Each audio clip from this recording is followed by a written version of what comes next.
Hello বন্ধুরা, moon just ব্লগসে তোমাদের সকলকে স্বাগত। এখানে দেখো আজকে একটা সিম্পল ডিমের কষা রেসিপি নিয়ে চলে আসলাম। এখানে মোটামুটি 5টার মতন ডিম আমি ভেজে নিয়েছিলাম কড়াইতে। তো এখানে আলু ডুমডুম করে কেটে নিয়েছিলাম, ওই তেলের মধ্যেই আমি আলুগুলোকে একটু ভেজে নিলাম। তো আলুগুলো ভেজে নেওয়ার পরে একটা আলু তো পড়েই গেল উঠাতে গিয়ে। আমার এরকমই হয় জানো তো, রান্না করতে গেলে না আমার এই আলু পড়বে, এই মাছ উঠাতে গেলে পড়ে যাবে, ডাল ঢালতে গেলে পড়ে যাবে। এখানে আলুটাও দেখো আজকে ডিমের ঝোল রান্না করব, সেই ডিমের ঝোল করতে গেলেও মানে কিছু না কিছু পড়লো।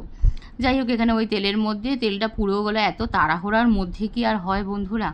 যাই হোক, এক হাতে ভিডিও করছি, এক হাতে আবার রান্না করছি। এখানে ফোড়নে জিরে দিয়ে তোমার হচ্ছে পেঁয়াজ দিয়ে দিলাম। পেঁয়াজটাকে ভালো করে লাল লাল করে একটু ভেজে নেব। সঙ্গে তেলটা একটু কম হয়ে গেছিলো দেখে একটু রিফাইন্ড অয়েল আবার একটু কড়াইতে দিয়ে দিলাম। দেখবে সর্ষের তেল কাঁচা দিলে না একটু গন্ধ গন্ধ লাগে, কিন্তু রিফাইন্ড অয়েলে সেটা লাগে না, তাই কম তেলে রান্না করা যায়। তো যাই হোক, এখানে নাড়তে নাড়তে আমি ওই আলুগুলো দিয়ে দিলাম। সঙ্গে নুন, হলুদ, জিরের গুঁড়ো, ধনের গুঁড়ো, একটু তেজপাতা দিলাম গোটা। আর তেজপাতাগুলো আমি ফোড়নে দিই না, কারণ বেশি পুড়ে গেলে ভালো লাগে না। তো এখানে পরিমাণ মতন আমি জলও বাটিতে নিয়ে নিয়েছি, গরম জল। সেই গরম জলের যাই হোক ডিমগুলো এর মধ্যে আমি দিয়ে দিলাম, ওই কষানো আলুর মধ্যে দিয়ে আবারও একটু জল দিয়ে হালকা করে, যাতে মশলাটা পুড়ে না যায়, তার জন্য আমি নাড়াতে থাকলাম। আর ওই জলটা আমি দিয়ে দিলাম, এবার ফুটতে থাকলো।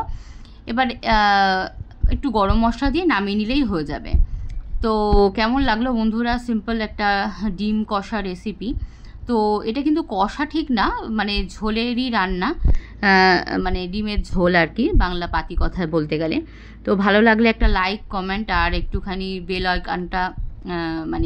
আইকনটা একটুখানি প্রেস করে দিও। অ্যাকচুয়ালি এত তাড়াতাড়ি বলতে গিয়ে মানে সবেতেই আমার তাড়াতাড়ি, ঠিক আছে, মনে হয় মা বলেছিল মনে হয় তাড়াতাড়ি জন্ম নিয়ে ফেলেছি টাইমের আগেই। যাই হোক, টাটা।